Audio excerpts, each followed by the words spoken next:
Y buenas de nuevo, transmitiendo desde el Pico La Cuetra. Es que se me olvidó una historia interesante que contar.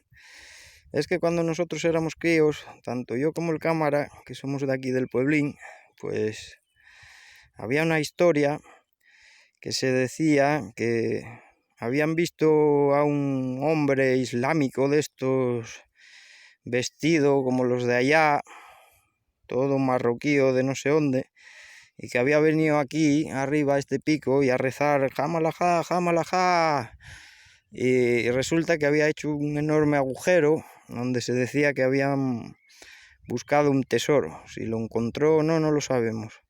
Lo cierto es que cuando pues subimos a la cumbre aquí de niños, que se subía mucho más fácil porque la gente pues tenía ganado aquí en esta ladera, entonces no estaba tan lleno de argoma y cotoya, se subía genial. Pues subimos a verlo y resulta que había un agujero, vamos, hacia abajo de 2 metros que habían cavado. Así que no sé lo que sería, si sería un polvorín de la guerra civil. Ya sabéis que Franco reclutó aquí ejército marroquí a diestro y siniestro, que los trajo aquí de cabezas de turco a luchar contra la República. O si bien era un tesoro de un jeque o algo, pues no lo sabemos.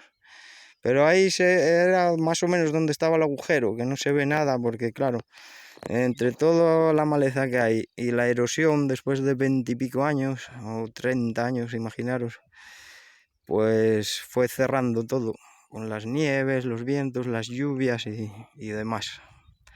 Y bueno, este apunte que se me olvidó en el vídeo del Pico La Cuetra, que ya os lo pondré esto como anexo. Así que nada, gente, hasta el próximo vídeo.